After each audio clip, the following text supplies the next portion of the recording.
Cloudy with a Chance of Meatballs, written by Judy Barrett and drawn by Ron Barrett.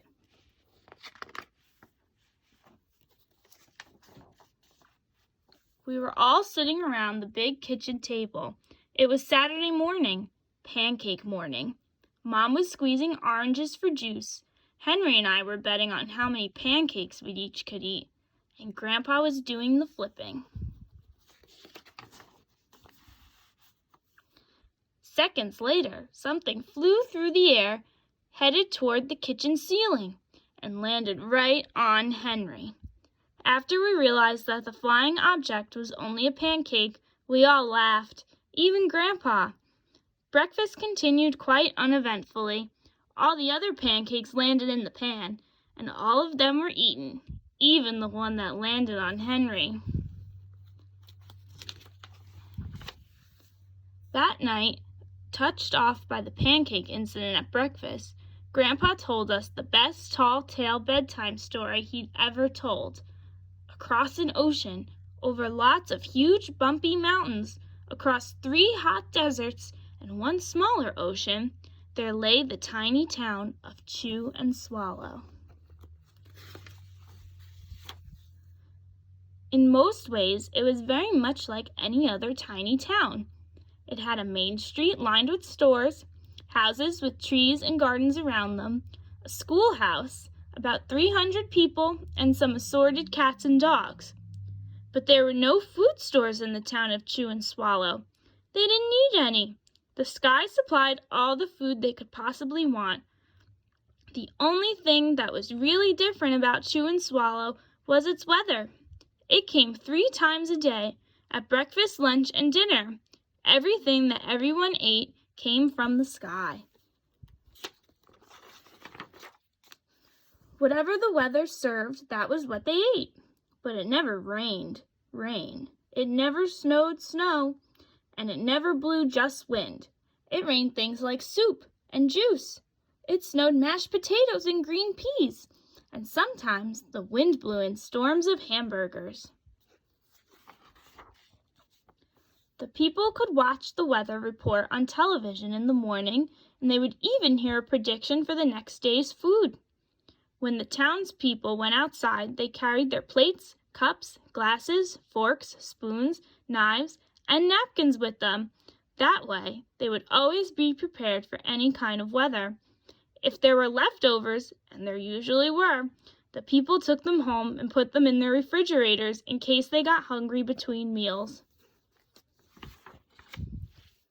The menu varied. By the time they woke up in the morning, breakfast was coming down. After a brief shower of orange juice, low clouds of sunny side-up eggs moved in, followed by pieces of toast. Butter and jelly sprinkled down for the toast, and most of the time it rained milk afterwards. For lunch one day, frankfurters, already in their rolls, blew in from the northwest at about 5 miles an hour. There were mustard clouds nearby. Then the wind shifted to the east and brought in baked beans. A drizzle of soda finished off the meal. Dinner one night consisted of lamb chops, becoming heavy at times, with occasional ketchup. Periods of peas and baked potatoes were followed by gradual clearing with a wonderful jello setting in the west.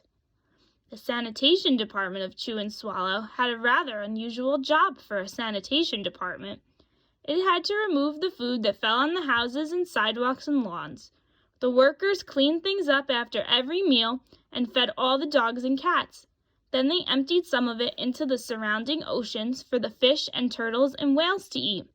The rest of the food was put back into the earth so that the soil would be richer for the people's flower garden. Life for the townspeople was delicious until the weather took a turn for the worse. One day, there was nothing but gorgonzola cheese all day long. The next day, there was only broccoli, all overcooked. The next day, there were Brussels sprouts and peanut butter with mayonnaise. Another day, there was a pea soup fog. No one could see where they were going, and they could barely find the rest of the meal that got stuck in the fog. The food was getting larger and larger, and so were the portions. The people were getting frightened. Violent storms blew up frequently. Awful things were happening. One Tuesday, there was a hurricane of bread and rolls all day long and into the night. There were soft rolls and hard rolls, some with seeds and some without. There was white bread and rye and whole wheat toast. Most of it was larger than they had ever seen bread and rolls before. It was a terrible day. Everyone had to stay indoors. Roofs were damaged, and the sanitation department was beside itself. The mess took the workers 4 days to clean up, and the sea was full of floating rolls. To help out, the people piled up as much bread as they could in their backyards. The birds picked at it a bit, but it just stayed there and got staler and staler. There was a storm of pancakes one morning and a downpour of maple syrup that nearly flooded the town. A huge pancake covered the school. No one could get it off because of its weight, so they had to close the school. Lunch one day brought 15-inch drifts of cream cheese and jelly sandwiches. Everyone ate themselves sick, and the day ended with a stomachache. There was an awful salt and pepper wind accompanied by an even worse tomato tornado. People were sneezing themselves silly and running to avoid the tomatoes. The town was a mess. There were seeds and pulp everywhere. The sanitation department gave up. The job was too big. Everyone feared for their lives. They couldn't go outside most of the time. Many houses had been badly damaged by giant meatballs. Stores were boarded up, and there was no more school for the children. So a decision was made to abandon the town of Chew and Swallow. It was a matter of survival.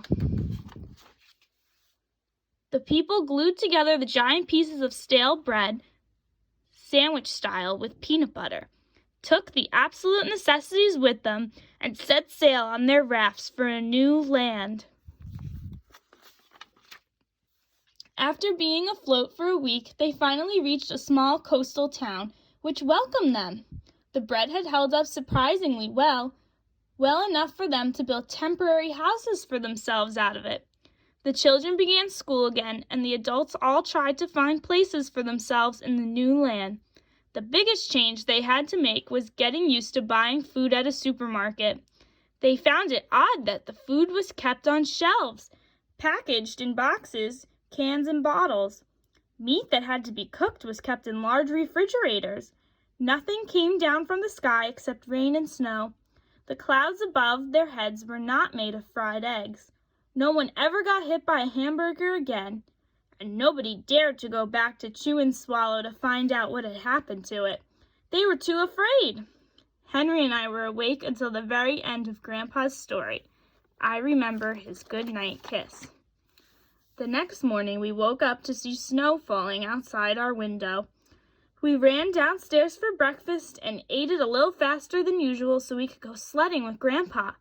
It's funny, but even as we were sliding down the hill, we thought we saw a giant pat of butter at the top, and we could almost smell mashed potatoes. The end.